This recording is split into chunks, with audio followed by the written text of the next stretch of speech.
জলসায় বসেছি নরক, কিন্তু জলসায় বসার পর আমার নিয়ত হইতে হবে, আল্লাহ বিগত জীবনে যা করেছি আল্লাহ আজ এই জলসার জরিয়া করে আল্লাহ আমাকে বদলাইয়া দিও। দেখো, এই নফস অনেক বড় একটা খাতারনাক জিনিস। একটা নওজওয়ান, ওই যুবক ফজরের নামাজ বা জামাতের সহিত পড়ত, জীবনে তাহাজ্জুদ বাদ দিত না, কোরআন বাদ দিত না। ইউপির একটা ঘটনা, ওই যুবক প্রত্যেক দিন ফজরের নামাজে চলে যাইত। ফজরের নামাজে যখন চলে যায়, ফজরের পর কোরআন পড়ে জিকির করে, তাসবিহ তাহলিল করে, তারপর বাড়িতে চলে যায়। ওই দিন ওই যুবক অন্যান্য দিনের মতো করে নামাজে চলে যাইত। মসজিদ পাওয়ার আগে একটা দোকান, সে দোকানের মাধ্যমে গরম গরম হালুয়া বানানো হচ্ছে, বড় বড় পরাঠা বানানো হচ্ছে। ওই যুবকের অন্তর এইটা খেয়াল এসে গেল যে আমি আজ নামাজের পর সর্বপ্রথম আমি হালুয়া রুটি খাবো, আমি আজ কোরআন পড়বো না, আমি তাসবিহ করব না, আমি জিকির ও আজকার করব না। তার নফস এইটা চাইলো। নামাজ যখন শেষ হইয়া গেল, নামাজের পর ওই যুবক তাসবিহটা হাতে নিয়া মসজিদ থেকে বাহির হইয়া গেল। মসজিদ থেকে বাহির হইয়া মসজিদের সিঁড়ির মাধ্যমে বসে তাসবিহটা হাতের মাধ্যমে নিয়ে একটাই জিকির করতেছে, তুমি আমার মালিক নও, আমি তো তোমার গোলাম নই। তুমি আমার মালিক নও, আমি তো তোমার গোলাম নই। তুমি আমার মালিক নও, আমি তো তোমার গোলাম নই। ফৈজানে মারিফাত ওই কিতাবের মাধ্যমে ঘটনাটা পেয়েছি। ফজরের পর থেকে ওই যুবক একটাই তাসবিহ করতে আছে যে তুমি আমার মালিক নও, আমি তো তোমার গোলাম নই।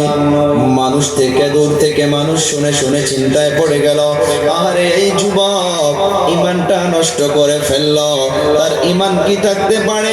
কেউ যদি বলে আল্লাহকে তুমি আমার মালিক নও, আমি তো তোমার গোলাম নই, তার ঈমান তো থাকার কথা না। না থাকবে? ঈমান থাকবে? কথা কোন থাকবে? কিন্তু মানুষ তো জানে না সে কি তাসবিহ করতেছে, কাকে বলতেছে। ফজরের নামাজের পর থেকে জোহরের সময় পড়ায় হয়ে গেল। জোহরের আগে আগে তার একজন প্রিয় বন্ধু তার নিকটে চলে গেল। যাওয়ার পর বলে, রে বন্ধু, তোমার জীবনটা নষ্ট হইয়া গেল।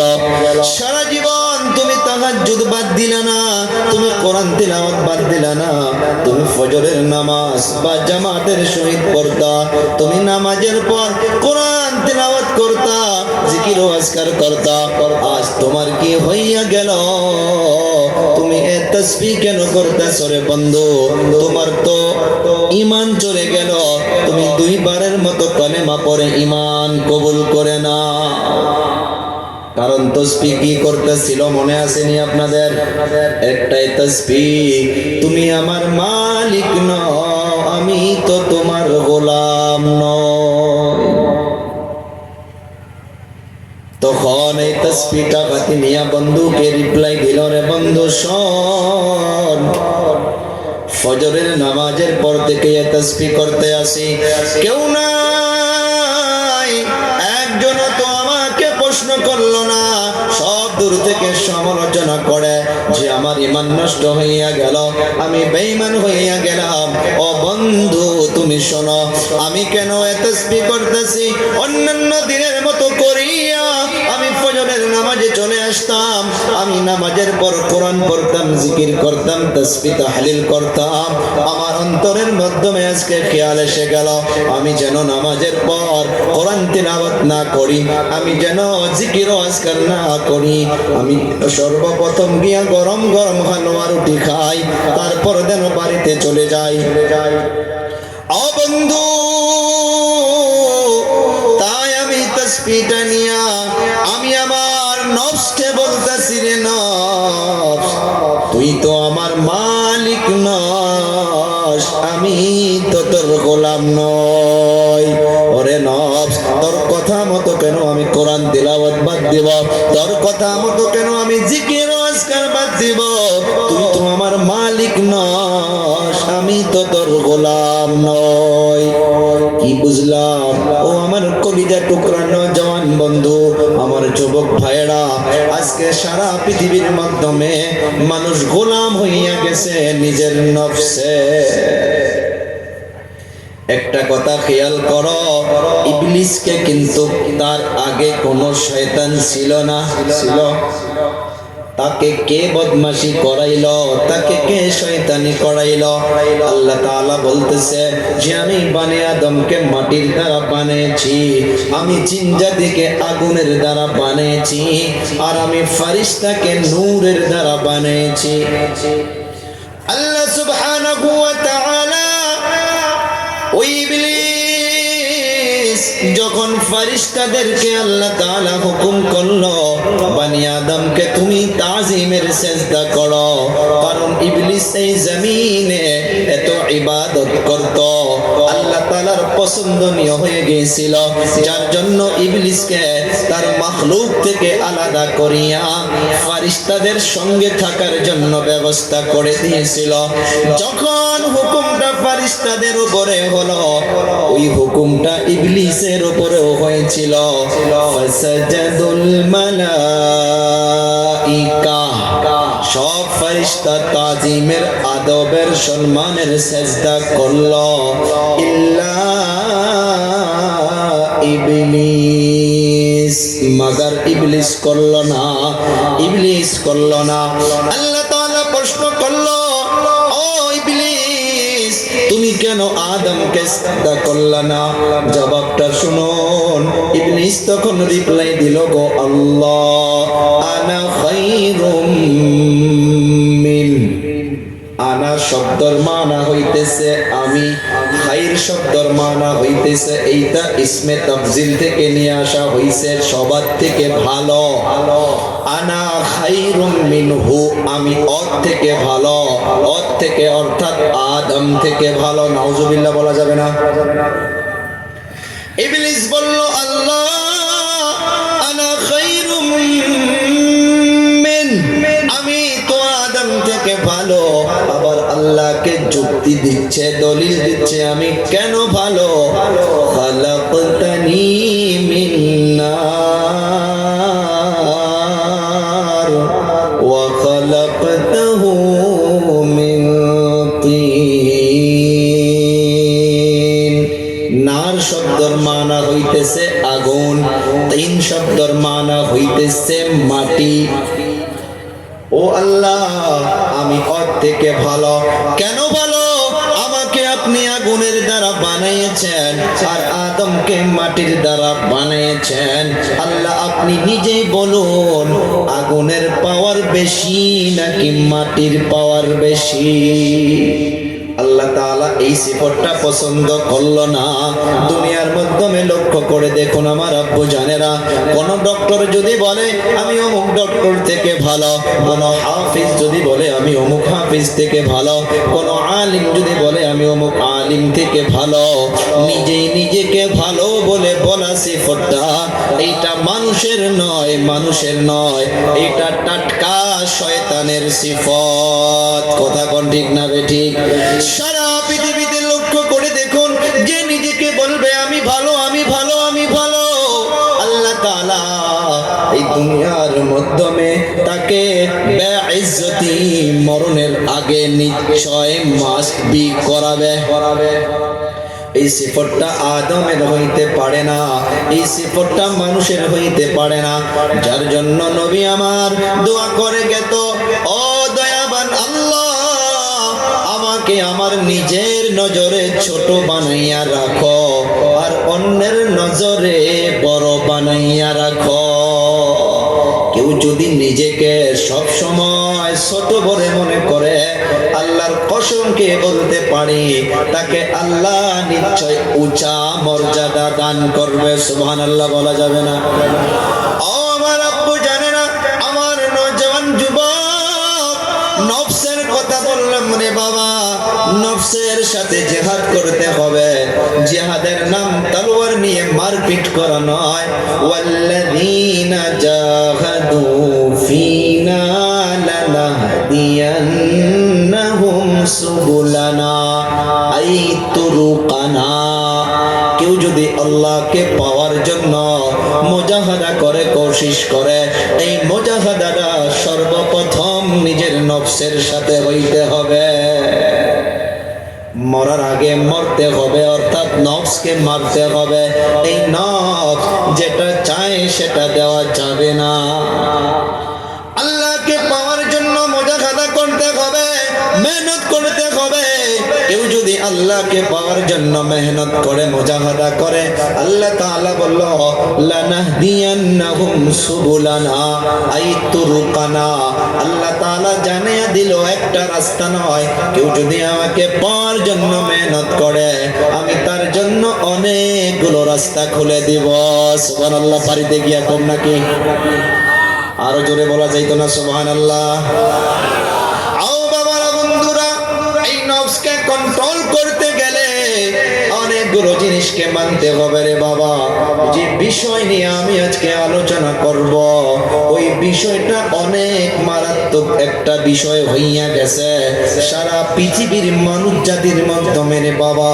100টা ফ্যামিলির মাধ্যমে বাবারা, বন্ধুরা, 99% ফ্যামিলির মা বাবা কান্না করে টাকার জন্য নয়, গাড়ির জন্য নয়, পয়সার জন্য নয়, একমাত্র আমার মতো নওজওয়ান যুবক সন্তানদের জন্য।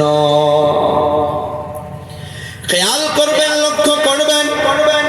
আসার পর আমাকে কয়েকজন মুরব্বিয়ানে কেরাম এটা অনুরোধ করেছে, ও হুজুর অল্প এই বিষয়ে টাচ করে যাওয়া। আমিও নিয়ত করে নিয়েছি এই ব্যাপারটা নামাজি ফ্যামিলিতেও পাওয়া যায়, এই ব্যাপারটা হাজি ফ্যামিলিতেও পাওয়া যায়, এই ব্যাপারটা মসজিদের ইমাম সাহাবদের মাধ্যমেও পাওয়া যায়, এই ব্যাপারটা ডক্টরদের মাধ্যমেও পাওয়া যায়। ও আমার বাবারা, বন্ধুরা, শুনুন, এরকম অবস্থায় যদি থাকা যায় আর মসজিদে নববীর মাধ্যমে যদি ইমামতিও করা যায়, ওই মা বাবাকে কষ্ট দিয়া আল্লাহর ঘর কাবাতুল্লাহর যদি ইমামতিও করা যায়, ওই ইমামতি আমার আপনার কোনো কাজে আসবে না। গৌরব করে বলতে পারি, ফখর করে বলতে পারি, আমার মা বাবা বেঁচে আছে, লাইফ চলতেছে।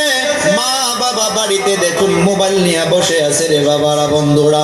বাড়ির থেকে যখন বাহির হই, গেট থেকে যখন গাড়িটা স্টার্ট করি রে বাবা, মা এসে গাড়ির নিকটে দাঁড়াইয়া যায়, নিজের হাতখানা দিয়ে মাথাটা বোলাইয়া দেয়, পেছানিতে চুমা দেয়, কত সুন্দর করে দোয়া দিয়া দেয়। আমি মনে করি আমি যেন কত বড় দৌলত নিয়া, নেয়ামত নিয়া রাস্তার মাধ্যমে বাহির হইয়া গেলাম। একটা বিশ্বাস, মা বাবার দোয়া নিয়ে যদি বাড়ির থেকে বাহির হওয়া যায়, রাস্তার মাধ্যমে হাজারো মুসিবত থাকতে পারে। খোদার কসম, এই মায়ের দোয়ার জরিয়া করে আল্লাহ তাআলা সমস্ত বিপদ আপদ থেকে আপনাকে দূর করাবে। কথা কয় আল্লাহ তাআলা জানান, ওয়াকাদা রাব্বুকা আল্লা তা'বুদু ইল্লা ইয়্যা। আয়াত কিন্তু শেষ হয় নাই। ওয়াকাদা রাব্বুকা, তোমার রবের তরফ হইতে এইটা চূড়ান্ত ফয়সালা হয়েই গেছে। কে ফয়সালা করছে? এই যে কথা কয় না, আরো জোরে বলি কে? আল্লাহ তাআলা এটা ফয়সালা করেই দিয়েছে। কি ফয়সালা? আল্লাহ তা'বুদু ইল্লা ইয়্যা, ইবাদত হবে তো একমাত্র আল্লাহর। কার হবে? আল্লাহ ছাড়া কারো ইবাদত হবে না। ফয়সালাটা আল্লাহ তাআলা করে দিয়েছে দুনিয়ার মাধ্যমে। বাবা, আল্লাহ ছাড়া যদি অন্য কারো ইবাদত কেউ লিপ্ত হইয়া যায়, এইটার নাম হবে শিরিক। শিরিকের গুনাহ অনেক বড় মারাত্মক গুনাহ। যেমন হযরতে লোকমান হাকিম উনি ওনার সন্তানকে নসিহত করতেছিলেন, ওয়া ইয ক্বালা লুকমানু লিবনিহি ওয়া হুয়া ইয়াইদুহু ইয়া বুনাইয়া লা তুশরিক বিল্লাহ ইন্নাশ শিরকা লাযুলমুন আযীম।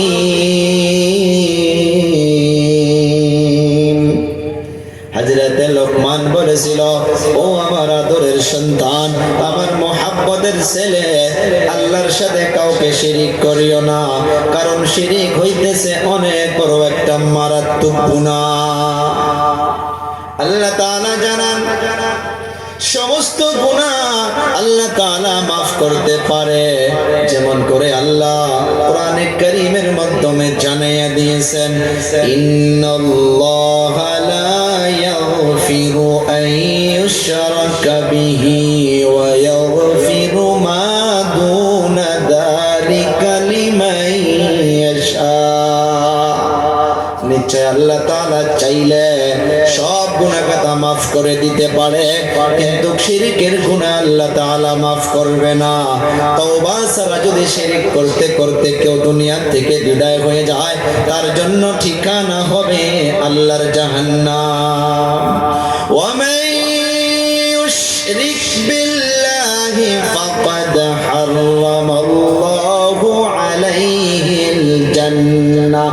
যারা শিরিক করবে তার জন্য আল্লাহর জান্নাত হারাম হইয়া যাবে, আল্লাহর জান্নাতে যাইতে পারবে না।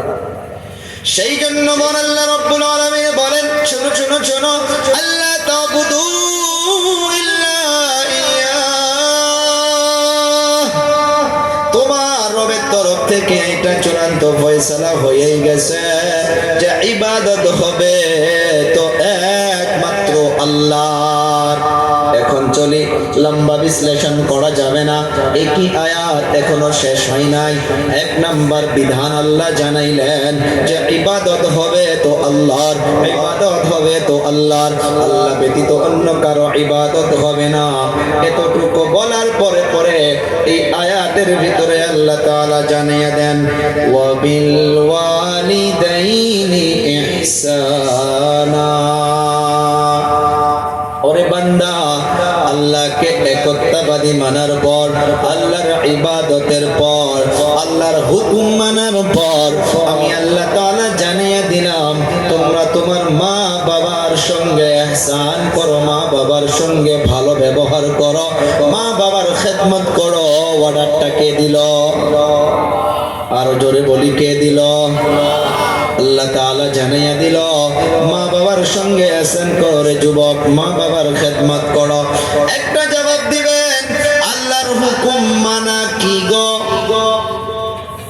বলি আল্লাহর হুকুম মানা ফরজ। সবাই বলি আল্লাহর হুকুম মানা। আরো একবার বলি আল্লাহর হুকুম মানা। মা বাবার হুকুম মানা। বলি আর একবার, ফরজ। কারা কারা রাজি আছি দেখি ফরজ বলে? না, আল্লাহর হুকুম মানা ফরজ, মা বাবার হুকুম মানা ফরজ নয়, মা বাবার খেদমত করা ফরজ। বুঝেন বুঝেন, বোঝার চেষ্টা করবেন ও হুজুর, তাহলে মা বাবার হুকুম মানা ফরজ না? হ্যাঁ, ওই সময় মা বাবার হুকুম মানা ফরজ হবে যখন তোমার আপনার আমার মা বাবার কথার সাথে আল্লাহর হুকুম এবং নবীর তরিকার মিল থাকবে, ওই কথাগুলো মানা ফরজ হইয়া যাবে। বুঝছেন? হযরত আবু হুরায়রা রাদিয়াল্লাহু তাআলা আনহু উনি যখন ঈমান কবুল করলেন, ওনার আম্মা জান ওই সময় ঈমান কবুল করে নাই। আবু হুরায়রা পালাইয়া পালাইয়া নবীর দরবারে চলে যাইত। নবীর নিকটে যাওয়ার জন্য আবু হুরায়রার আম্মা জান আবু হুরায়রাকে থাপ্পড় মেরেছিল। কেন যাও? কারণ ওনার আম্মা জান তো ঈমান কবুল করে নাই। আবু হুরায়রার মা ওই সময় মুসলমান মুমিনা হয় নাই। আবু হুরায়রা কলেমা পড়ার জন্য নবীর দরবারে যাওয়ার জন্য আবু হুরায়রাকে ওনার আম্মা জান থাপ্পড় মেরেছিল। থাপ্পড় খাওয়ার পর হযরতে আবু হুরায়রা রাদিয়াল্লাহু তাআলা আনহু আমার আপনার নবীর দরবারে চলে গেল। যাওয়ার পর নবীকে বলতেছে, ও হুজুর, আমি আপনার দরবারে আসার জন্য, আমি কলেমা পড়ার জন্য আমার আম্মা জান আমাকে মেরেছে। ভাই মানুষটা ওটি করে কে গো? কিছু সময় শুনবেন। 7 ঘন্টা সময় লাগছে আমার আসতে। আমি বিমার ট্যাবলেট খিলাইয়া দিল ভাইজান করে বাড়িতে, ট্যাবলেট খেয়ে মাথা খিচ্চা বাঁধে নিয়ে আসি। তারপরও যদি উঠাউঠি করেন তো আমাকে বলে দিলেই ভাই, আমি দোয়া করে চলে যাই। কারা কারা শুনবেন? কিছু সময় হাত উঠান তো। এই সন্তানগুলো উঠবে যাদের ভিতরে গুলি লাগতেছে যে হুজুর তো মা বাবার বিষয়ে কথা বলতেছে। দেখেন কারা কারা উঠে, সে তার মার খবর নেয় না। দেখেন তার বাবার খবর নেয় না, তার গায়ে লাগতেছে সেই জন্য উঠতেছে। কথা কয়।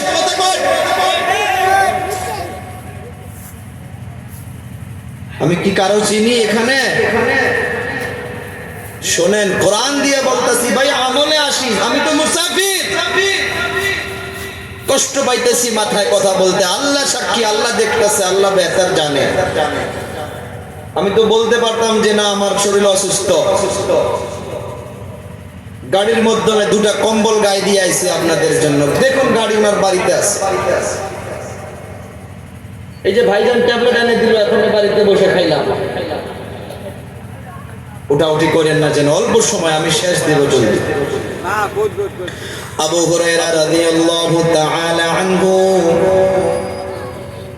মায়ের থাপ্পড় খেয়ে নবীর দরবারে চলে গেল। ও হুজুর, আমি আপনার দরবারে আসি জন্য, আমি কলেমা পড়েছি জন্য আমার মা আমাকে থাপ্পড় মেরেছে। আমার আপনার নবী চেহারাটা ফিরাইয়া নিল, কোনো কিছুই বলল না। আবার আবু হুরায়রা বলে, ও হুজুর, আমি আমার মায়ের কাছে থাপ্পড় খেয়েছি, মা আমাকে থাপ্পড় মেরেছে। আমার আপনার নবী আবার চেহারাটা ফিরাইয়া নিল। আবু হুরায়রা আবার বলে, ও হুজুর, আপনার দরবারে আসি জন্য, আমি কলেমা পড়েছি জন্য আমার আম্মা জান আমাকে থাপ্পড় মেরেছে। নবীর জবাব শুনুন। আমার আপনার নবী তখন বলে উঠল, ও আবু হুরায়রা, তোমার মা তোমাকে মেরেছে, আমি নবী হইতে পারি না। আবু হুরায়রা, তোমার মাকে আমি এই মামলায় কিছুই বলতে পারবো না। তোমার মা মুমিনা না হইতে পারে, মুসলমান না হইতে পারে। কোন মা যদি হিন্দু হইয়াও সন্তানকে মার দেয়, পিটনা দেয়, আমি নবী হইয়া কিছুই বলতে পারবো না। আবু হুরায়রা বলে, ও হুজুর, আমি মায়ের জন্য বিচার দিতে আসি নাই, আমি একটা দরখাস্ত নিয়ে আসছি। আপনি নবুয়াত ওয়ালা হাত তুলে আমার মায়ের জন্য দোয়া করেন, আমি সন্তান হইয়া জান্নাতি হব, আমার মা জান্নাতি হবে না, এটা হইতে পারে না। আপনি নবুয়াত ওয়ালা হাত তুলে আমার মায়ের জন্য দোয়া করে দিন।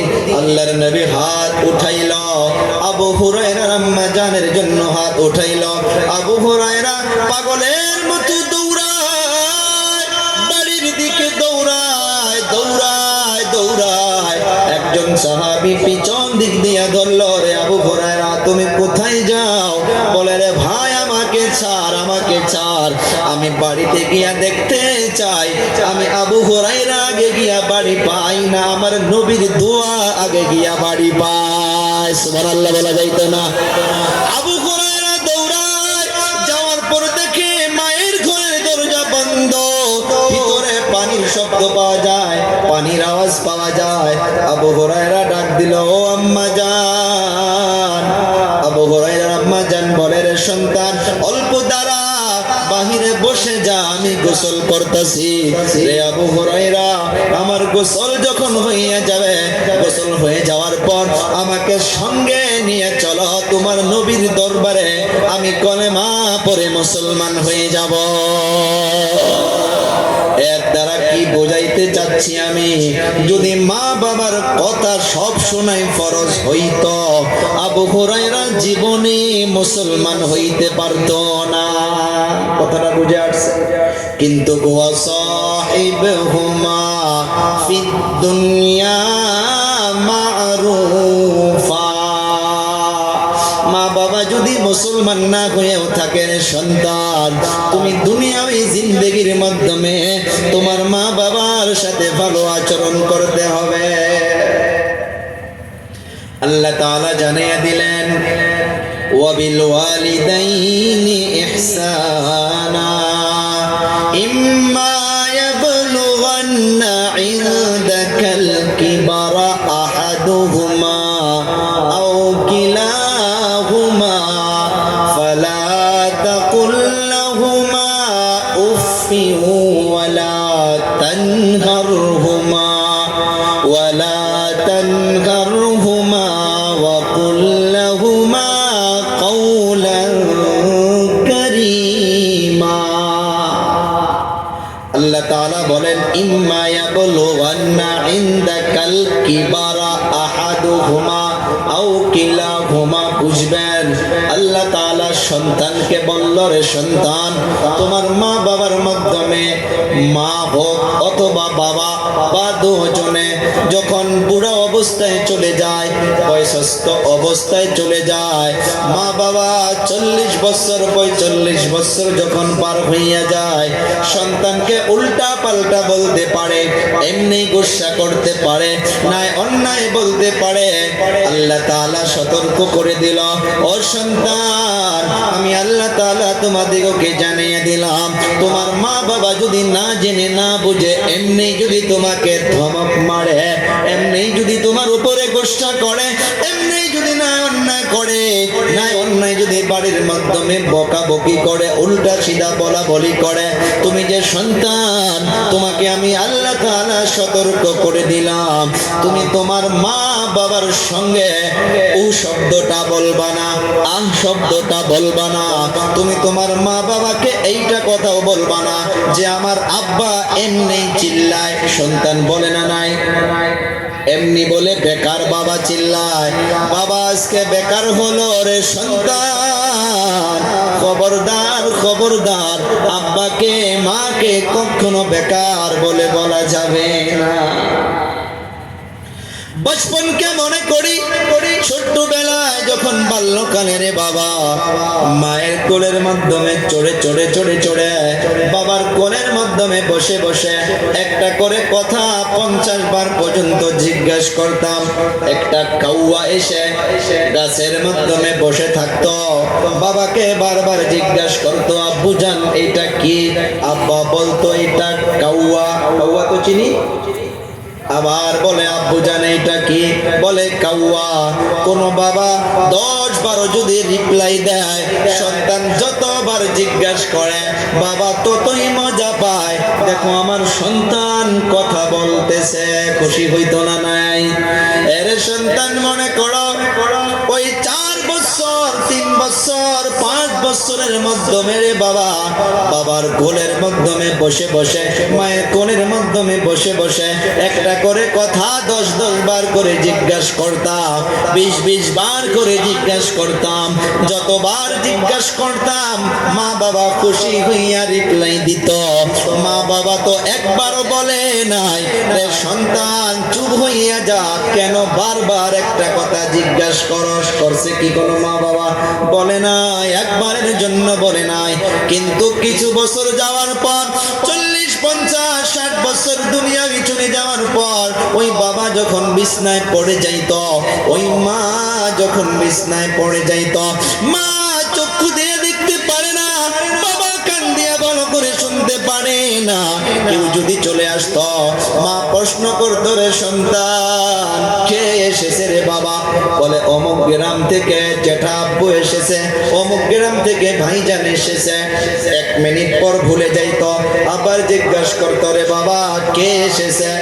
একবারের জায়গা 3 বার যখন প্রশ্ন করতো মা, তখন ওই সন্তান মাকে আমাকে ধমক মেরে দিত, বেকার শুনতে পারো না, দেখতে পারো না, বারবার কেন চিল্লাইয়া থাকো?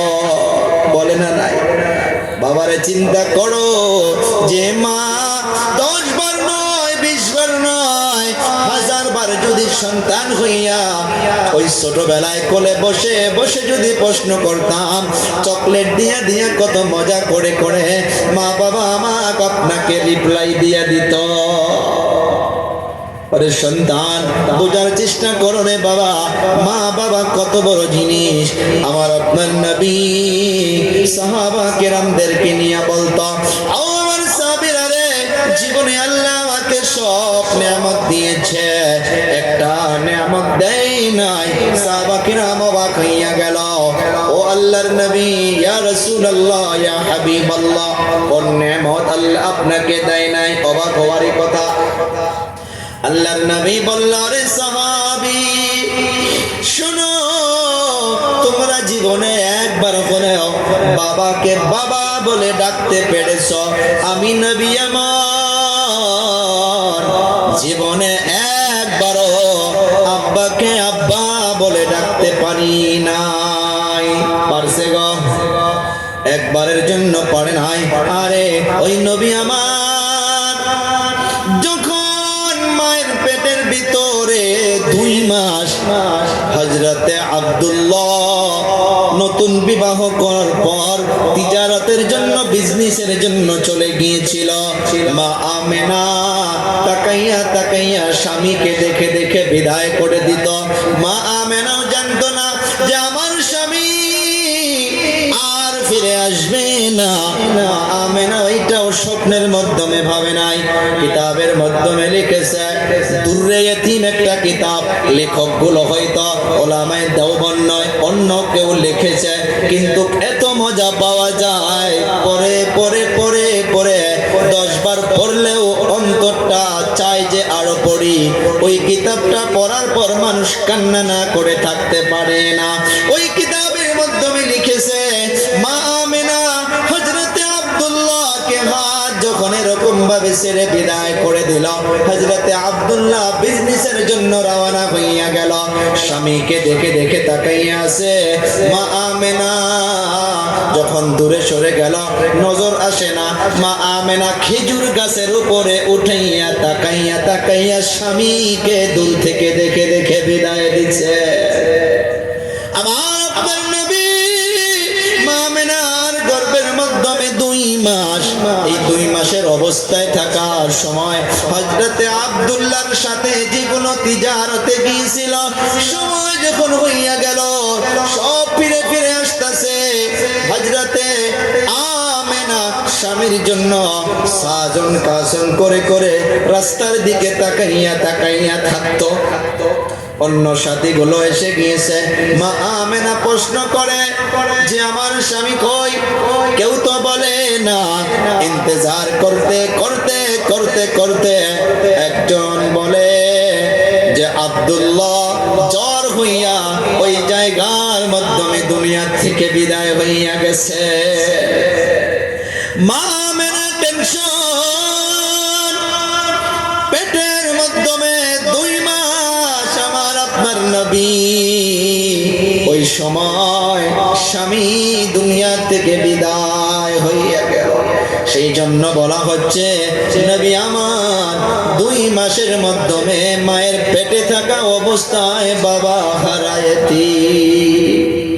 মা আমেনা চলতো ফিরতো, থুতু ফেলাইতো জমিনে, ওই থুতু থেকে খুশবু এসে যাইতো।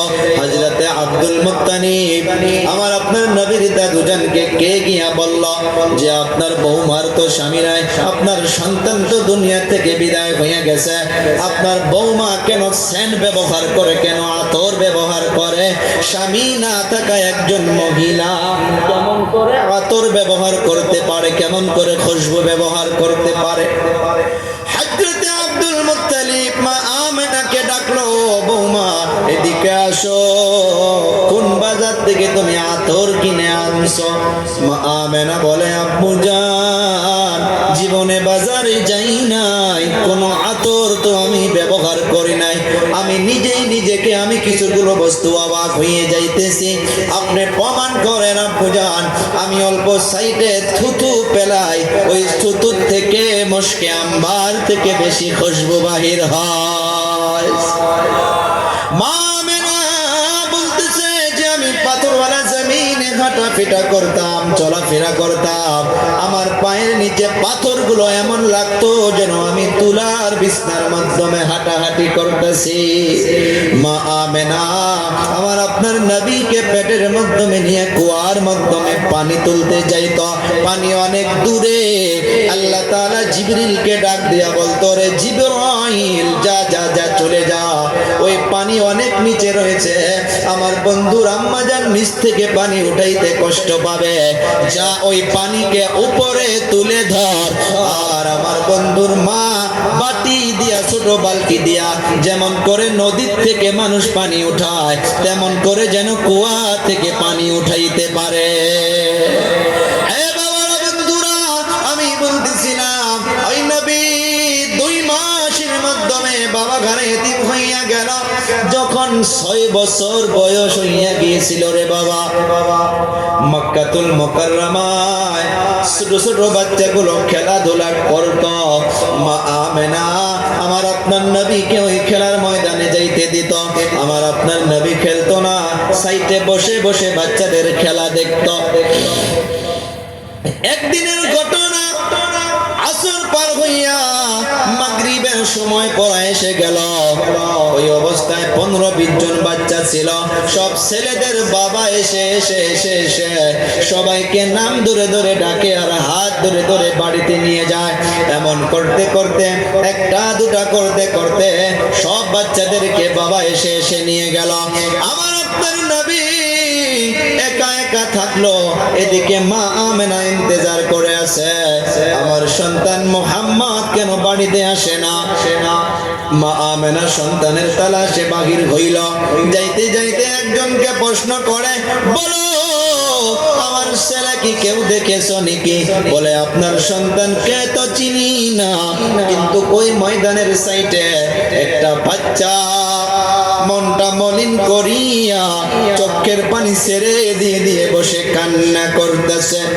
কিতাবের পৃষ্ঠায় পাওয়া যায় মা আমেনা দৌড়ায় দৌড়ায়, মা আমেনা গিয়ে দেখে আমার আপনার শিশু নবী, 6 বছরের নবী ওখানে বসে বসে কান্না করতেছে। মা আমেনা যাওয়ার পর আমার আপনার নবীকে প্রশ্ন করে, সন্তান কি হয়েছে? কেউ তোমাকে মেরেছে নাকি? কেন তুমি কান্না করো? কেউ তোমাকে ধমক মেরেছে নাকি? নবী বলে না। কেউ মেরেছে নাকি? নবী বলে না। তাহলে কেন তুমি কান্না করো রে বাবা? কেন কান্না করো? আমার আপনার নবীর একটাই প্রশ্ন, ও মা আমাকে একটা কথার জবাব দিন, জবাব দিন। 15-20 জন বাচ্চা এখানে খেলাধুলা করত। সব সন্তানদের বাবা এসে এসে সন্তানদেরকে নিয়ে গেল। ও মা আমার আব্বু জান কেন আসলো না? বলুন আমার আব্বু কোথায়?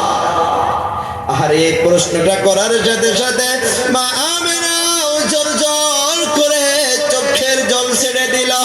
সন্তানকে বলে, রে সন্তান এত বড় পুরানা একটা কথা মনে করে দিলি, আমিও তো থাকতে আর পারছি না। বলেন হ্যাঁ। মা আমেনা আমার আপনার নবীকে হাত ধরে বাড়ির দিকে নিয়ে রওনা। নিয়ে যাওয়ার পর আব্দুল মুত্তালিবকে বলে, মা আমেনা ও আব্বু জান আপনার নাতি দেখো কি প্রশ্ন করে। বলে কি প্রশ্ন? আপনার নাতি বলতেছে যে ওনার আব্বা কই। হযরতে আব্দুল মুত্তালিবকে যখন প্রশ্ন করলো, ও দাদু জান বলুন আমার আব্বু কই, হযরতে আব্দুল মুত্তালিব চোখের পানি ছেড়ে দিয়ে কান্না শুরু করে দিল। নবী আমার মানে না, বলো বলো আব্বু কোথায়? আমার আব্বুকে দেখাও। আব্বু তো নাই, আব্বুর কবরটা রয়েছে। হযরতে আব্দুল মুত্তালিব বলল, যা যা যা। ও উম্মে আইমান নকরানি একজনকে সঙ্গে দিল। আর মা আমেনা আর আমার আপনার শিশু নবী তিনজনের কাফেলা মক্কাতুল মুকাররমা থেকে মদিনাতুল মুনাওয়ারায় রওনা হইয়া গেল। যাইতে যাইতে যাওয়ার পর কবরের ওখানে গিয়ে জিয়ারত হইয়া গেল। ওখানেও কোনো কোনো জায়গায় লিখে আছে আমার আপনার শিশু নবীকে যখন দেখে দেওয়া হলো, এই যে এইটাই হয় ওই জায়গা যে জায়গার মাধ্যমে তোমার আব্বু ঘুমাইয়া আছে। 6 বছরের বাচ্চা তো অত বোঝে না, ওখানেও কি আব্বু আব্বু বলে ডাকা শুরু করে। উম্মে আইমান খাদিমা বলে, রে মুহাম্মদ, এ বাবা তুমি হাজারও ডাকতে পারো, এখান থেকে তো একবারের জন্য সারা দিতে পারবে না। ওখান থেকে আবার রওনা হইয়া গেল। হুজ্জাজে কেরাম জানবেন আবুয়া মাকামে আবুয়া, আবুয়া নামক একটা জায়গা রয়েছে। যারা হজে গিয়েছিলেন নিশ্চয় তারা গম পাবেন। ওই জায়গার মাধ্যমে আসার পর মা আমেনা জমিনে পড়ে গেল, অক্তব ছটফট শুরু করে দিল। আমার আপনার শিশু নবী একবার মা আমেনার মুখের নিকটে আসে, আবার পায়ের দিকে যায়। আমার আপনার নবী আম্মুকে আম্মু আম্মু বলে ডাকে আর বলে, ও আম্মা জান আপনার কি হলো? মা আমেনা বলল, ও আমার সন্তান, দুনিয়া থেকে সবাইকে একদিন চলে যাইতে হবে, তাই বোধহয় আজকে আমারও শেষ দিন। ও বাবা মুহাম্মদ, আমি তোমাকে এই দুনিয়ার মাধ্যমে ছেড়ে যাচ্ছি, কিন্তু তুমি একদিন এই দুনিয়ার মাধ্যমে তোমার নূরের আলোর দ্বারা আলোয় আলোকিত করে দিবা। এতটুকু বলার পর মা আমেনা দুনিয়া থেকে বিদায় হইয়া গেল। কোন কিতাবে পাওয়া যায় নাই যে মা আমেনার ওই পাহাড়ের অল্প উঁচুর মাধ্যমে পাথর কেটে কেটে কে কবরটা খনন করে রাখছে। আল্লাহ আল্লাহু আলাম, আল্লাহ বেহতর জানবে মা আমেনাকে কে নিয়ে কবরে রাখলো। আর ওই সময় তো জানাজা অবতীর্ণ হয়নি, কেমন করে রাখলো, কে রাখলো কিতাবের পৃষ্ঠায় আমি তো পাই নাই, উলামায়ে কেরাম আমাকে জানাই নাই। কবরে রাখা হলো।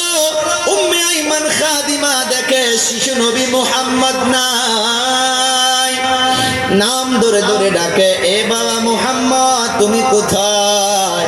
এদিক ওদিক তালাশ করে মুহাম্মদ নাই, এদিকে ডাকে মুহাম্মদ নাই, ওদিকে ডাকে শিশু নবী 6 বছরের বাচ্চা মুহাম্মদ নাই। অল্প পরে ওই পাহাড়ের অল্প উঁচু থেকে কান্নার আওয়াজ আসে। উম্মে আইমান খাদিমা দৌড়ায় গিয়া দেখে মা আমেনার কবরের উপরে আমার আপনার শিশু নবী বুকখানা লাগাইয়া দিছে, হাতখানা লাগাইয়া দিছে, দিয়ে মাকে মা মা বলে ডাকতেছে। ও আম্মা জান, জীবনে তো বাবা কি বাবা বলে ডাকতে পারি নাই রে মা, আপনি কোথায় আমাকে ছেড়ে চলে গেলেন? কে আমাকে বাড়িতে যাওয়ার পর দুমুঠো ভাত কে খিলাইয়া দিবে? মাকে মা মা বলে ওখানে ডাকে। উম্মে আইমান খাদিমা হাত ধরে ধরে টানে, রে বাবা চল, তোমার মা এখান থেকে আর ফিরে আসবে না। জোর করে বাড়ির দিকে নিয়ে চলে গেল। এই বাবা 2 মাস মায়ের পেটে থাকা অবস্থায় আব্বা জান হারা এতিম হইয়া গিয়েছিল। 6 বছর বয়সে আমার আপনার নবী মা হারা এতিম হইয়া গেছে। এই আমার আপনার নবী মদিনাতুল মুনাওয়ারায় রে আব্বু জানেনা, আমার নওজওয়ান কলিজা টুকরা যুবক মসজিদে নববীর মাধ্যমে সমস্ত সাহাবা কেরামদেরকে নিয়ে আমার আপনার নবী এরকম ভাবে জমা করে নিয়ে আসে, কারণ মসজিদে নববীর মুসাল্লা আর আমার আপনার নবীর হুজরায়ে মুবারক রওজায়ে আদহার ওই যে বক্স, এতটুকু ডিসটেন্স হবে, এত দূরত্ব হবে। আমার আপনার নবী সাহাবা কেরামদেরকে একটা উদাহরণ দিচ্ছে, রে সাহাবীরা শোন, যদি আমার মা বেঁচে থাকতো, উদাহরণ দিচ্ছে, বোঝাচ্ছে, যদি আমার মা বেঁচে থাকতো আমি মসজিদে নববীর মাধ্যমে ফরজ নামাজের ইমামতিতে দাঁড়াইয়া যাইতাম, আমি নিয়ত বাঁধিতাম আল্লাহু আকবার, আমি কিরাত শুরু করতাম আলহামদুলিল্লাহি রাব্বিল আলামিন আর রহমানির রহিম। ওদিকে আমার মা জানতো না যে আমি নামাজে আছি। আমার মা না জানার জন্য যদি খিড়কির থেকে দরজার থেকে আমাকে একটা ডাক দিত, ও বাবা মুহাম্মদ তুমি কোথায়? আর ওই ডাকটা যদি আমি নামাজের মাধ্যমে শুনতে পারতাম, মায়ের ডাকটা নামাজের মাধ্যমে কানে আসার সাথে সাথে আমি ফরজ নামাজের ইমামতিকে বাদ দিয়া আমি মায়ের খেদমতে হাজির হইয়া যাইতাম। কে বলছে? নবী বলছে। নবী, এই যুবক, আজকে তো এইতে গজবের মোবাইল নিয়ে রে বাবা পাবজির মাধ্যমে ব্যস্ত হইয়া থাকি। উঠা উঠা উঠা, লাগা লাগা লাগা, মার মা বাবা খানা রেডি করে সন্তানকে ডাকে, আয় বাবা, তোমার আব্বু জানের ইচ্ছা অনেক দিন ধরে তোমার সঙ্গে খানা খায় না, আজকে তোমার আব্বু একসঙ্গে খানা খাবে। সন্তান তো ওই যে মোবাইল নিয়ে আছে, উঠা উঠা লাগা লাগা, মার মার, ব্যস্ত হইয়া আছে, পাবজির মাধ্যমে ব্যস্ত হইয়া আছে, গেমের মাধ্যমে ব্যস্ত হইয়া আছে। অবশেষে মা গুসা করার জন্য সন্তান রিপ্লাই দেয়, বেকার চিল্লাও, তোমরা খেয়ে নাও, আমার খানা টেবিলে রেখে দাও। বলে না নাই? এরে যুবক, পাগুলো একবার এদের বাবা পায়ে হাত দিয়া বলে যাব, এই নিয়ামত একবার দুনিয়া থেকে চলে যাইতে দেয়, তারপর সারা পৃথিবী তালাশ করলে আর পাবি না, পাবি না। মা বাবা আছে মানে খেদমত কর। আমার আপনার নবী বলে গিয়েছে, ওমা জান্নাতুকা ওয়া নারুকা। ওরে আমার সাহাবীরা, ও আমার উম্মত, হুমা অর্থাৎ ওই দুইজন। কোন দুইজন? মা আর বাবা। কোন দুইজন? মা আর বাবা। কোন দুইজন? মা আর বাবা। ও আমার উম্মতের দল, তোমাদের জন্য জান্নাত, তোমাদের জন্য জাহান্নাম। সাহাবা কেরাম বুঝতে পারলো না, কাইফা ইয়া রাসূলুল্লাহ, কেমন করে মা বাবা জান্নাত হইতে পারে, কেমন করে মা বাবা জাহান্নাম হইতে পারে? নবী আমার বুঝায়া দিল, ও সাহাবা কেরাম রে, শোনো, দুনিয়ার জমিনে যারা মা বাবার খেদমত করে করে করে করে মা বাবার অন্তরকে খুশি করতে পারবা, মা বাবার অন্তর খুশি তো আল্লাহ খুশি। সুবহানাল্লাহ বলা যাইতো না? আর যে বান্দা বান্দির উপরে আল্লাহ তাআলা রাজি খুশি হইয়া যায়, ওই বান্দা বান্দির জন্য আল্লাহর জান্নাত ওয়াজিব হইয়া যায়। চিল্লাইয়া বলি সুবহানাল্লাহ। আমার আপনার নবী বুঝাইলেন, শোনো শোনো শোনো, দুনিয়ার মাধ্যমে যে মা বাবা সন্তানের উপরে নারাজ হইয়া যায়, আল্লাহ নারাজ হইয়া যায়। আর আল্লাহ যার উপরে নারাজ হইয়া যায়, ওই বান্দা বান্দির জন্য আল্লাহর জাহান্নাম ওয়াজিব হইয়া যায়। নবী আমার মদিনাতুল মুনাওয়ারায় রয়েছে, একজন মহিলা মদিনার মাধ্যমে প্রবেশ করে করে করে করে আমার আপনার নবীকে নাম ধরে ধরে ডাকে, মুহাম্মদ কোথায়, মুহাম্মদ কোথায়, মুহাম্মদের সঙ্গে দেখা করব। যে নবীর নাম নিয়ে নিয়ে আল্লাহ ডাকে নাই, সুবহানাল্লাহ বলা যাইতো না? আল্লাহ কিন্তু আমার আপনার নবীর নাম নিত না। কোরআনে কারীমের মাধ্যমে কয়েক জায়গায় দরকার অনুযায়ী রিসালাতের দলিল দেওয়ার জন্য আমার আপনার আল্লাহ আমার আপনার নবীর নাম নিয়েছিল। বাকি অন্যান্য জায়গায় আমার আপনার নবীকে আল্লাহ তাআলা ডাকতো, ইয়া আইয়ুহাল মুদ্দাথির, ইয়া আইয়ুহাল মুযাম্মিল, তাহা, ইয়াসিন, ওয়াদ-দুহা, আলাম নাশরাহ লাকা সাদরাকা। আমার আপনার নবীকে আল্লাহ তাআলা এমনি নাম ধরে ধরে সব সময় ডাকতো না। ও বাবা, একজন মহিলা মদিনায় প্রবেশ করে করে কত সাহসী মহিলা হবে, আমার আপনার নবীর নাম ধরে ধরে ডাকে, মুহাম্মদ কোথায়, মুহাম্মদের সঙ্গে দেখা করব, মুহাম্মদের সাথে দেখা করব। সাহাবা কেরাম তো অবাক হইয়া গেল, উৎসাহ হইয়া গেল যে কার এত বড় সাহস, আমার আপনার নবীর নাম ধরে ধরে ডাকে। ওমর ছটপট করে, অন্যান্য সাহাবা কেরাম ছটপট করে, আমার আপনার নবীকে গিয়া বলল, ও হুজুর, একজন মহিলা আপনার নাম ধরে ধরে ডাকতেছে আর আপনার সাথে দেখা করার জন্য উনি ইচ্ছুক, পারমিশন চাইতেছে। নবী আমার বলল ওনাকে আসতে দেন। ওই মহিলা আসতেছে, এখান থেকে ওই যে ভাইজানগুলো যে বসে আছে এতটুকু দূরত্ব যখন আমার আপনার নবী ওই মহিলাটাকে দেখেছে, কিতাবের পৃষ্ঠায় পাওয়া যায়, কোন কোন কিতাবে লিখেছে নবীর শরীরের চাদরটা জমিনের মাধ্যমে বিছায়া দিছে। সুবহানাল্লাহ বলি। কোন কোন জায়গায় পাওয়া যায় নবী আমার পাগড়ি মুবারক জমিনে বিছায়া দিছে। আর ওই মহিলাটাকে বলতেছে আপনি জমিনে হেঁটে হেঁটে আসেন না, আমার চাদরের উপর দিয়া হেঁটে হেঁটে আসো। যেমন আমরাও কোনো জায়গায় গেলে, আপনি কোনো জায়গায় গেলে মেহমানদারির জন্য কার্পেট বিছায়া দেয়, দেয় না নাই? ফুল ছিটায়া দেয়, দেয় না নাই? নবী আমার ওই মহিলার জন্য চাদর বিছে দিচ্ছে, ওই মহিলার জন্য পাগড়ি বিছে দিচ্ছে রে বাবা। আর ওই মহিলাকে বলছে আপনি নিচে দিয়ে আইসেন না। নবী আমার দাঁড়াইয়া গেছে, ওই চাদর দিয়া দিয়ে আসতে দিছে।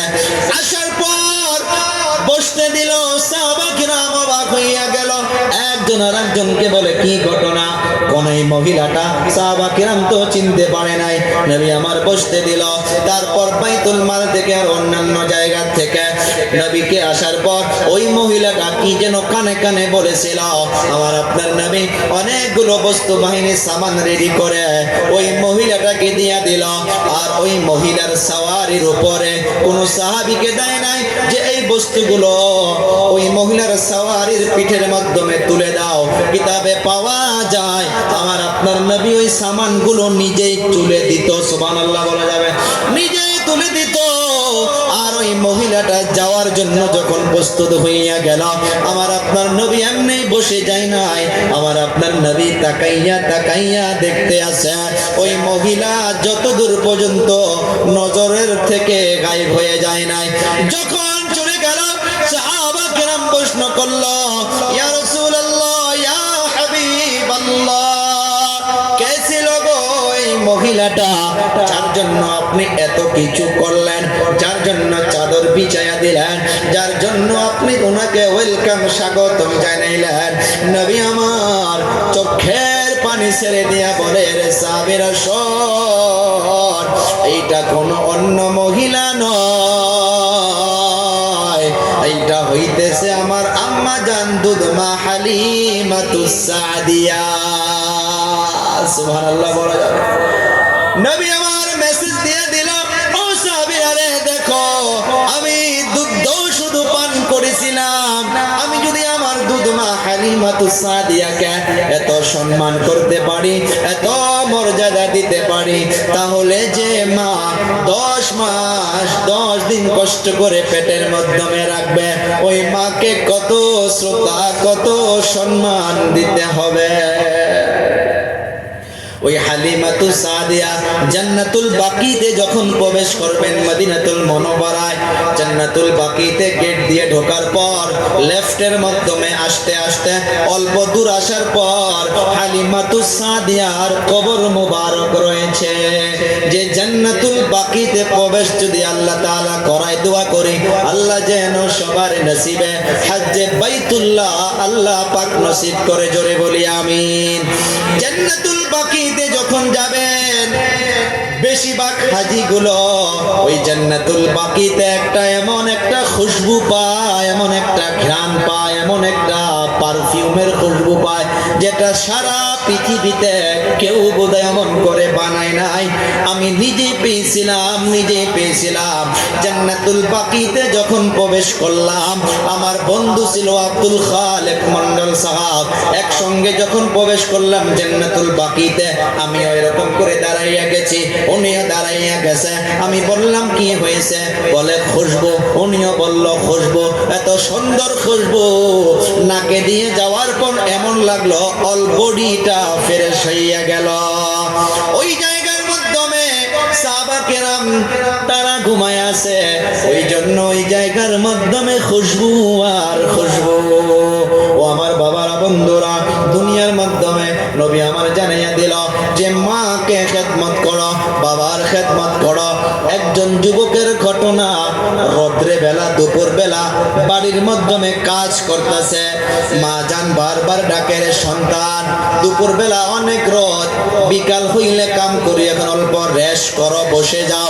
যুবক সন্তান শুনে না, মা বারবার ডাকে, রে ছেলে এখন কাম করা লাগবে না, আসো বাড়ির মাধ্যমে ঘরের মাধ্যমে বসো। যুবক সন্তান তো শুনে না। মা একটা বুদ্ধি করলো, ওই ছেলের ঘরে আবার আল্লাহ তাআলা একটা ছেলে দিয়েছে, মাত্র 4-5 বছর বয়স। মা একটা চালাকি করলো, ওই ছেলের ঘরের ছেলেকে অর্থাৎ নাতিকে নিয়া ওই দাদিমা ওই নাতিকে নিয়া রোদ্রের মাধ্যমে দাঁড় করাইয়া দিল। রোদ্রে যখন দাঁড় করাইয়া দিল, ওনার আব্বা জান অর্থাৎ ইনার ছেলে দেখতেছে। অল্প সময় পর মায়ের উপরে গোসা করে উঠছে, ও মা আপনার কি বিবেক নাই? বলে কেন? 5 বছরে একটা বাচ্চাকে কেমন করে আপনি রোদে রাখতেছেন? তাকে কি রোদ লাগে না? তখন মা সন্তানকে ডাক দিয়া বলে, রে বাবা বোঝ, দেখ এখন তোর কেমন লাগে। তুই তো আমার ছেলে, তুই বড় হইতে পারিস রে বাবা। তুই রৌদ্রের মাধ্যমে কষ্ট করে কাজ করতেছ, তোর রৌদ্র পিঠের মাধ্যমে লাগতেছে, আমি মা হইয়া কষ্ট পাইতেছি। সেই জন্য তোকে বারবার বলতেছিলাম, রে বাবা আরাম কর, ছায়ার মাধ্যমে বসে যা। যখন রৌদ্র যখন কমে যাবে তারপর তুমি কাজ করিও। তুমি তো শোনো না, যার জন্য বুদ্ধি করে তোমার ছেলেকে আমি রৌদ্র দাঁড় করাইয়া দিলাম। দেখ তোর অন্তরে কেমন লাগে, তোর বুকটা এখন কেমন লাগে। তোর যেমন ব্যথা পাস, আমিও তো তোর মা। তুই রোদ্রে থাকার জন্য রে ছেলে, আমিও তেমন ভাবে কষ্ট পাইতেছি। ও আমার বাবারা, বন্ধুরা, দুনিয়ার মাধ্যমে রে বাবা দুটা মানুষে এমন ভাবে মোহাব্বত করতে পারে, স্বার্থ ছাড়া মোহাব্বত। নাম্বার 1 হইতেছে মা, নাম্বার 2 হইতেছে বাবা। আপনি কষ্ট দিলেও মোহাব্বত করবে, আপনি দুঃখ দিলেও মোহাব্বত করবে, আপনি গালি দিলেও বদদুয়া করবে না। যদি বদদুয়া একবার করে দেয়, আল্লাহর আরশ পর্যন্ত কাঁপাকাঁপি শুরু হইয়া যায়, আর ওই বদদুয়াটা কবুল হইতে দেরি লাগে না। আমরা তো সাহাবীদের নাম শুনেছি, তারা তো জান্নাতি ছিলেন। আমার আপনার নবী সাহাবা কেরামদের নাম নিয়ে নিয়ে বলেছিল, ক্বালান নবী সাল্লাল্লাহু আলাইহি ওয়াসাল্লাম আবু বকর ফিল জান্নাহ, ওমর ফিল জান্নাহ, ওসমান ফিল জান্নাহ, আলী ফিল জান্নাহ, তালহা ফিল জান্নাহ, জুবাইর ফিল জান্নাহ ইত্যাদি সাহাবা কেরামদের নাম নিয়ে আমার আপনার নবী বলে গিয়েছিল। আর এক জায়গায় আল্লাহ তাআলা বলছে, ওয়া কুল্লাউ ওয়া'আদাল্লাহুল হুসনা। সমস্ত সাহাবী ইনসাফ বলা। ওই সাহাবীদের মধ্য থেকে একজন সাহাবী, যিনার নাম ছিলেন হযরতে আলকামা, কিছু কারণে স্ত্রী মায়ের কথা কি যেন বলেছিল, স্ত্রীর কথা শুনিয়া পেটটা ফুলে গিয়েছিল। যাওয়ার পর মায়ের কাছে উল্টা পাল্টা কথা বলেছিল। মা ওই সময় বদদুয়া দিয়েছিল। দুনিয়ার মাধ্যমে আখির সময় জুবানে যদি কলেমা জারি না হয়, দুনিয়ার সারা আমল বেকার হইয়া যাবে। আখিরি সময় কালেমা নসিব হইতে হবে। হযরতে আলকামা আখিরি সময় যখন চলে আসলো, সাহাবী হওয়ার পরেও জুবানের মাধ্যমে কালেমা আসে না, কলেমা আসে না, একবারের জন্য আসে না।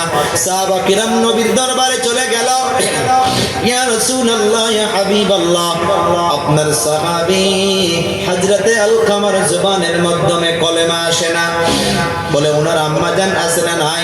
বলে আছে। ওনার আম্মা জানকে গিয়া বলো, বোধহয় কোন নারাজ হইয়াছে। যদি নারাজ হইয়াছে তাহলে সন্তানকে মাফ করে দিতে বলো। সাহাবা কিরাম চলে গেল আলকামার আম্মা জানের নিকটে। হযরতে আলকামার আম্মা জানকে গিয়া যখন বলল, ও আম্মা জান, আপনি আপনার সন্তানের উপরে নারাজ হইয়া আছেন? বলে হ্যাঁ, নারাজ হইয়া আছি, ওনার জন্য আমি বদদুয়া করেছি। বলে আখিরি সময় কালেমা নসিব হইতেছে না, আপনি আপনার ছেলেকে মাফ করে দিন। বলে না, আমি মাফ করব না। সাহাবা কিরাম চলে আসলো, নবীকে গিয়া বলল, ইয়া রাসূলুল্লাহ, ও হুজুর, হযরতে আলকামার আম্মা জান বলল নাকি মাফ করবে না। নবী আমার বলল, মা যদি মাফ না করে তার তো কলেমা নসিব হবে না। তাহলে একটা কাজ করো, লাকড়ি জমা করো, জঙ্গল জমা করো, আগুনের ব্যবস্থা করো। বেঁচে থাকা অবস্থায় জাহান্নামের আগুনে তো পুড়বেই পুড়বে। এই দুনিয়ার আগুন দিয়ে আলকামাকে পুড়ে তাকে বিদায় করে দাও। সাহাবা কেরাম লাকড়ি জমা করা শুরু করলো। জমা করার পর আলকামার আম্মা জানের কানে খবর পৌঁছে গেল। ও আম্মা জান, নবী এলান করে দিয়েছে আপনার সন্তানকে জীবিত জিন্দা অবস্থায় নবী আগুন দিয়া পুড়িয়ে দিতে বলছে, জ্বালাইয়া দিতে বলছে। আলকামার আম্মা জান তখন দৌড়ায় দৌড়ায়, ছটফট করে করে দৌড়ায়। রে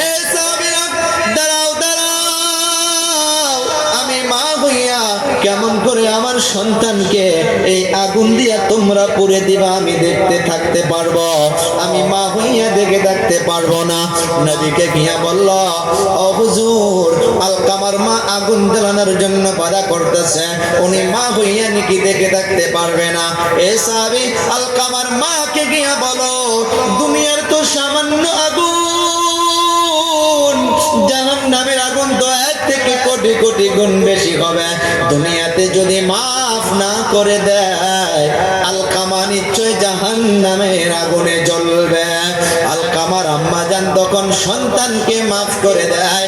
হযরতে আলকামার জবানের মাধ্যমে জারি হইয়া যায়, পড়িলা ইলাহা ইল্লাল্লাহু মুহাম্মাদুর রাসূলুল্লাহ। মায়ের দোয়া লও রে যুবক, মায়ের আশীর্বাদ নাও, বাবার খেদমত করো। দুনিয়ার মাধ্যমে রে বাবা, মা বাবা যতদিন বেঁচে আছে আমার আপনার অনেক বড় নেয়ামত বাকি রয়েছে। এই যে গভীর রজনীতে রাত্রবেলা বাড়িতে চলে যাবা, যাদের মা নাই বাবা নাই তাদেরকে জিজ্ঞাসা করে দেখো, মায়ের বিছনাটা দেখতে পারবে, বাবার বিছনাটা দেখতে পারবে? আমি আপনি তো বাড়িতে গিয়া মাকে মা বলে ডাকতে পারবো, বাবাকে বাবা বলে ডাকতে পারবো। ও বাবার বন্ধুরা, যাদের মা নেই, যাদের বাবা নেই, তাদের অন্তরটা কেমন লেগে যাবে। এই গভীর রজনীতে কারো বাবা বাস বাড়িতে ঘুমায় আছে, কারো বাবা জঙ্গল বাড়ির মাধ্যমে কবরস্থানে ঘুমায় আছে। না জানি অন্ধকার কবরে ওই মা বাবা গুলো কি হালাতে রয়েছে। দাদা, একটা ঘটনা, একটা মেডিকেলের ঘটনা। স্বামী স্ত্রী দুজনে গিয়েছে রে বাবা, স্ত্রীকে সিজার করতে হবে, গর্ভধারিণী। আল্ট্রাসাউন্ড সোনোগ্রাফি করেছে, ডক্টর বলে দিয়েছে যে আপনার ওয়াইফকে সিজার করতে হবে, কিন্তু সিজার তো করবা একটা ডেঞ্জার পজিশনে আছে।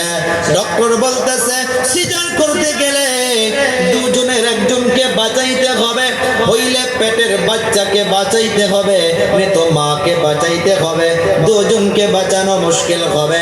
স্বামী এই কথা শোনার পর স্ত্রীর নিকটে চলে আসলো। আসার পর বলতে চায়, বলতে পারে না, অন্তরটা ফেটে যায়, ঝরঝর করে কান্না করতেছে।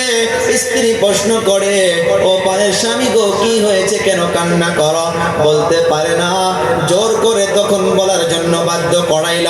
তখন বলতেছে, ও পানের স্ত্রী গো, ডক্টর বলে দিল আপনাকে সিজার করতে হবে, সিজার করতে গেলে হইলে পেটের বাচ্চাকে বাঁচাইতে হবে, তো আপনাকে বাঁচাইতে হবে, দুজনকে একসঙ্গে বাঁচানো যাবে না।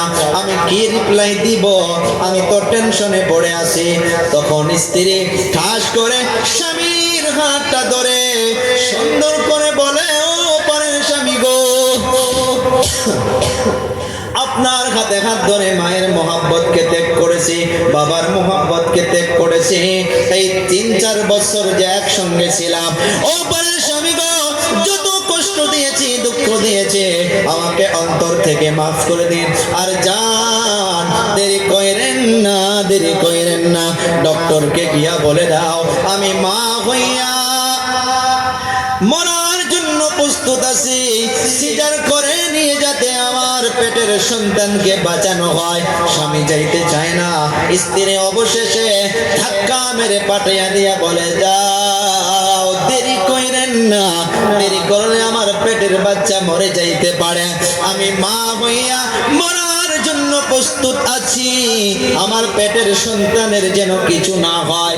এ বাবা সারা দুনিয়া তালাশ করেন, কে পাবেন যে নিজের জীবনকে নষ্ট করে অপরের জীবনকে বাঁচাইতে চায়। এইটা দুইজনে পাবেন, একটা হইতেছে মা আর একটা হইতেছে বাবা।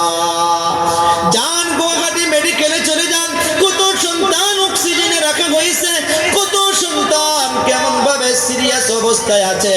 ওই মাদেরকে দেখবেন বসে বসে বসে বসে আসলটা তুলে ধরে, কাপড়টা তুলে ধরে আল্লাহর কাছে দোয়া করতেছে, আল্লাহ আমার সন্তানের যদি হায়াত কম আছে, আমি মা হইয়া আমার জীবন দিয়া দিতেছি, আমার হায়াত থেকে আমার সন্তানকে হায়াত দিয়া দাও, আর আমার সন্তানের হায়াতকে বৃদ্ধি করে দাও, আমার হায়াতকে কমিয়ে দাও।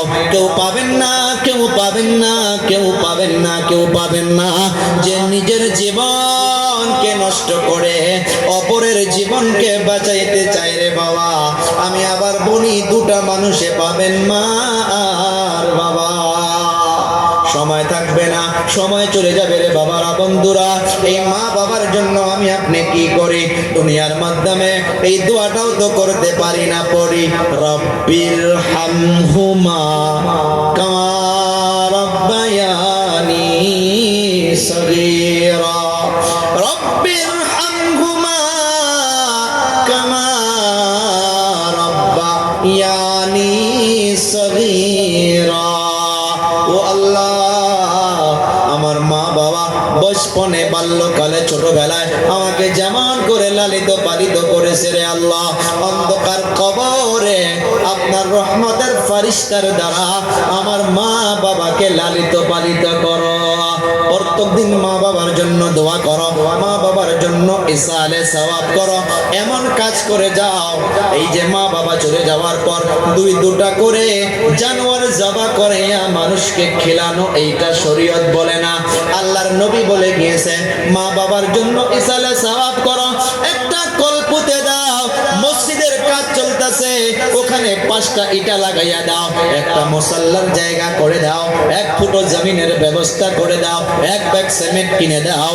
এইগুলো কিয়ামতের সকাল পর্যন্ত মানুষ সিজদা করতে থাকবে, মানুষ ইবাদত করতে থাকবে, আর আপনার এই সওয়াবটুকু সন্তানের জন্য মা বাবা কবরে ঘুমাইয়া ঘুমাইয়া পাইতে থাকবে।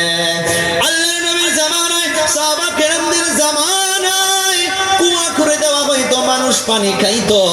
আল্লাহর নবী সাল্লাল্লাহু আলাইহি সাল্লাতু ওয়াস সালাম এমন ভাবে সাহাবাদেরকে সবক দিত, তারা মেনে চলতো। তারা বড় বড় জানোয়ার জবাই করে করে মানুষকে খিলাইয়া শেষ করে দিত না।